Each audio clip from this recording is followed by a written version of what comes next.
Welcome back to ThreadVerse. Before we begin tonight's tale, I need you to do something for me.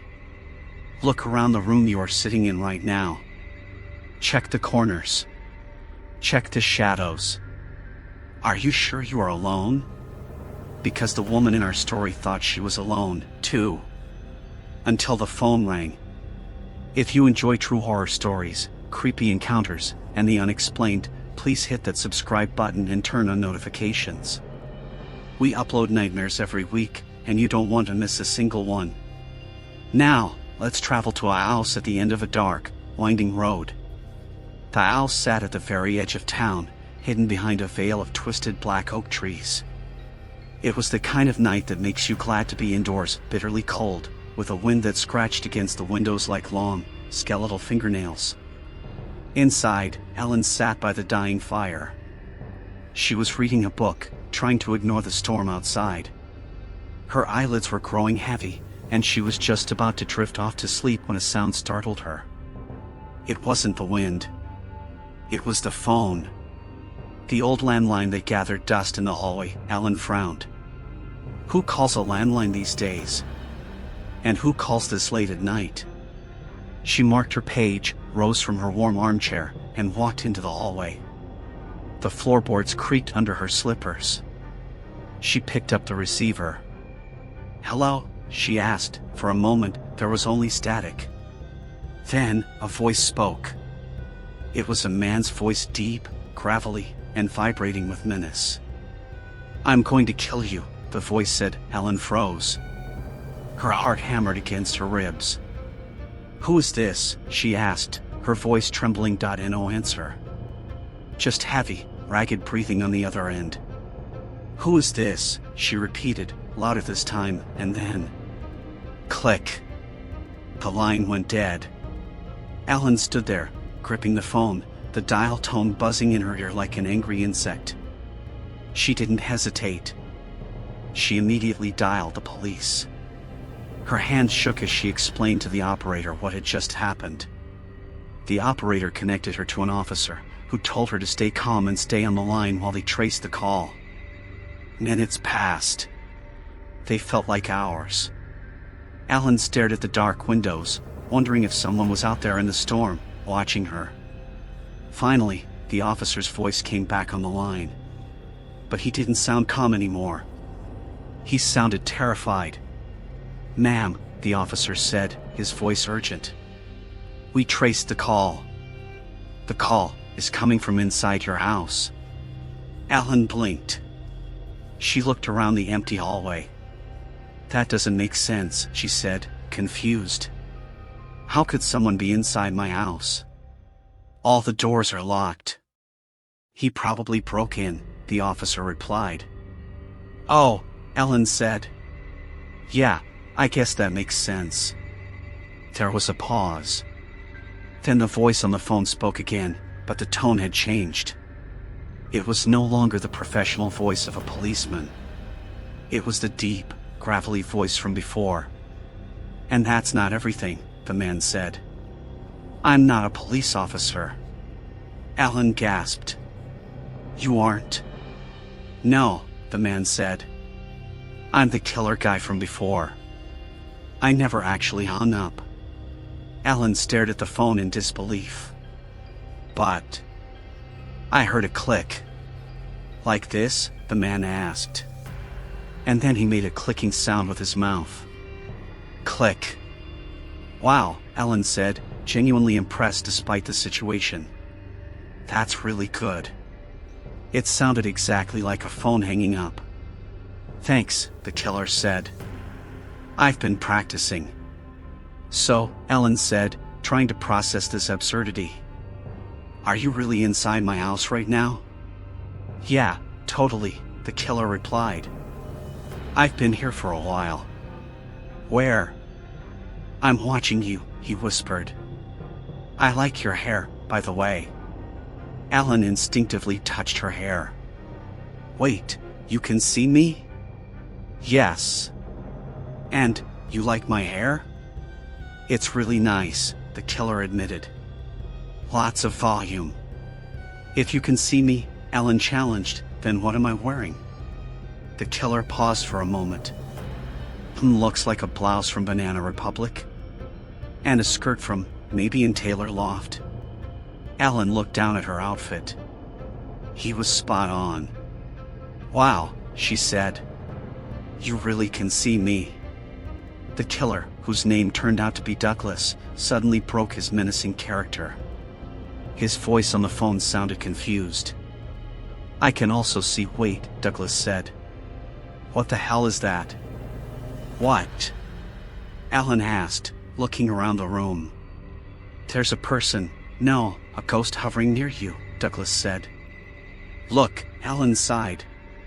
It's sort of hard to trust you after the fake click thing. No, I'm serious. Douglas insisted.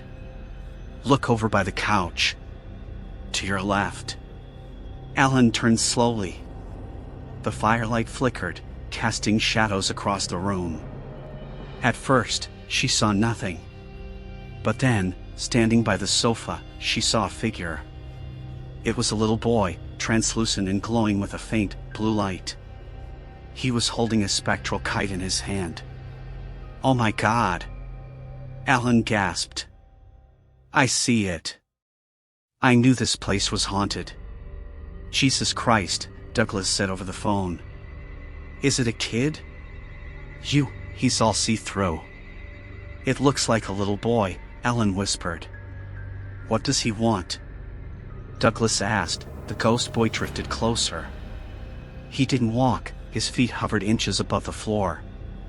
He tilted his head and spoke, his voice echoing not in the room, but inside their minds. Play with me, the ghost boy moaned. Oh my God, he can talk. Douglas yelled.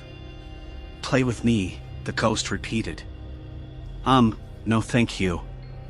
Douglas shouted. He can't hear you, Alan said.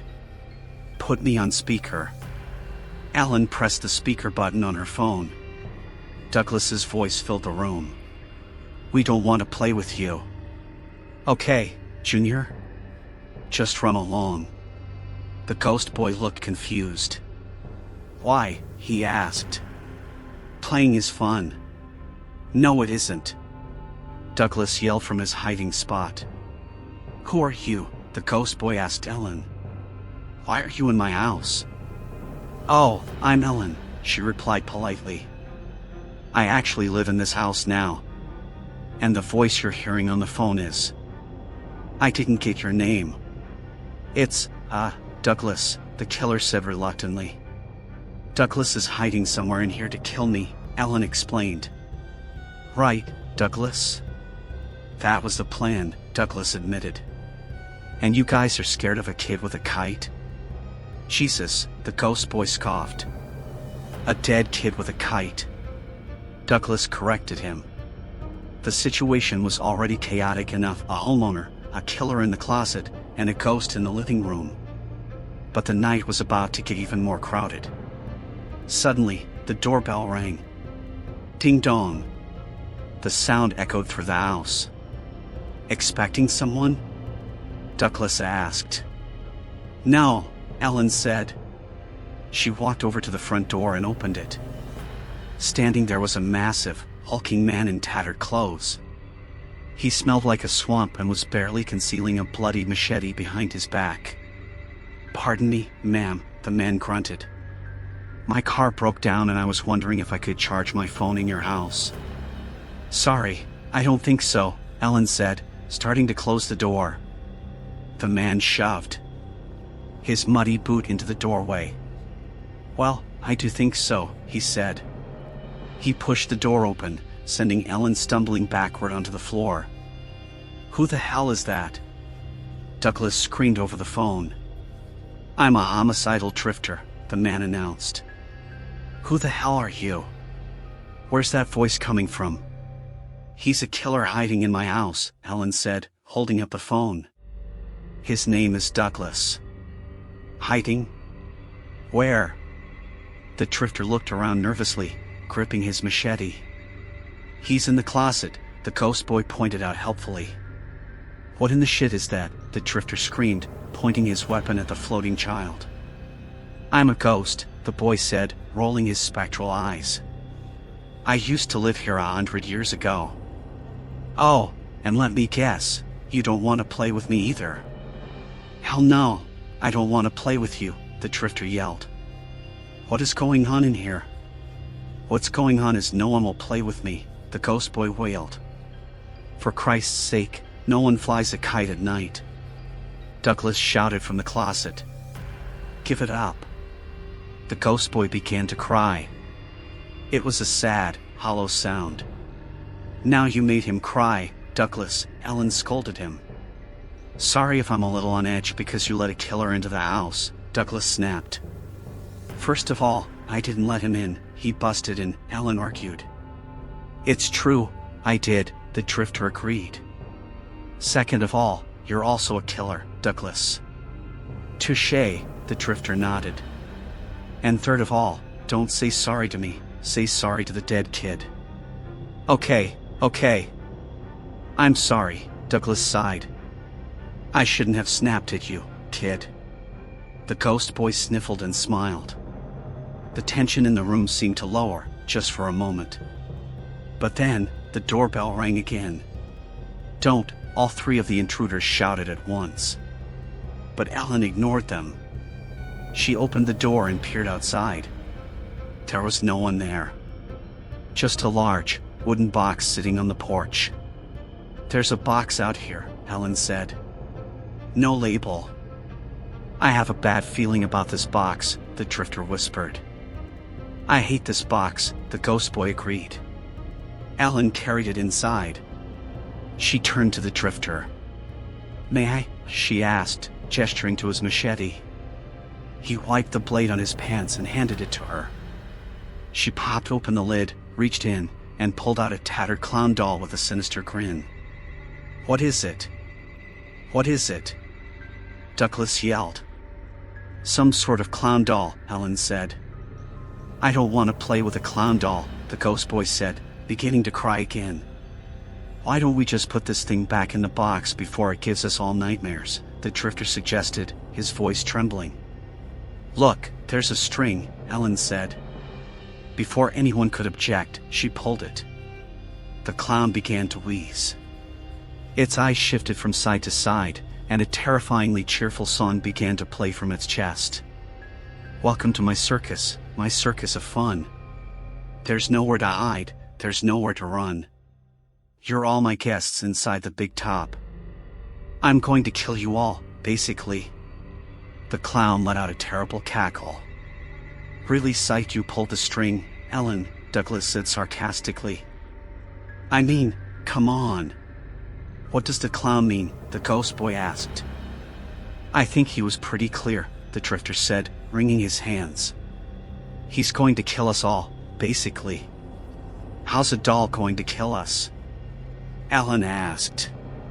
Suddenly, the lights went out. The house plunged into total darkness. What happened? Who did that? The ghost boy screamed. I can't see anything, the Drifter panicked. I literally can't see anything. Through the darkness, Ellen let out a cry. Oh no! Ellen? Douglas screamed. What is it? It's the clown. It killed her, the Drifter sobbed. And we're next.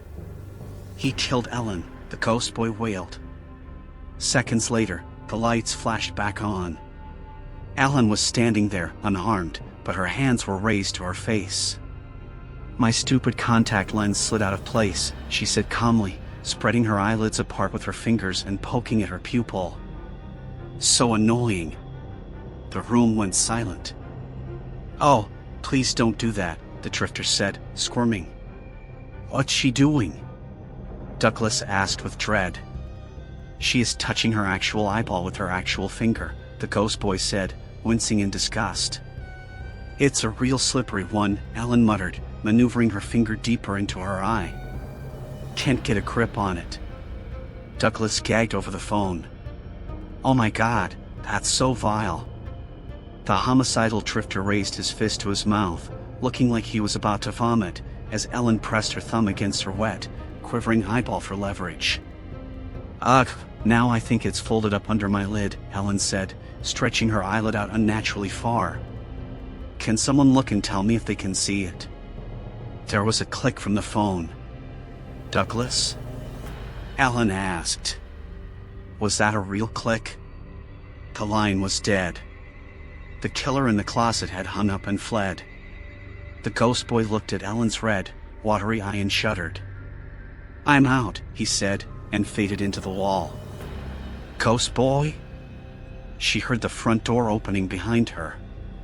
She turned around. Drifter? You, too? The drifter turned to her with a dazed, nauseous look. He dropped his machete on the floor. I hate this place so much, he said. He walked out into the night, leaving the door wide open. Ellen stood alone in her living room. The killers were gone. The ghost was gone. Even the clown doll sat silent on the table. She blinked a few times, her contact lens finally sliding back into place. She picked up her book, sat back down by the fire, and continued reading. It was a quiet night, after all.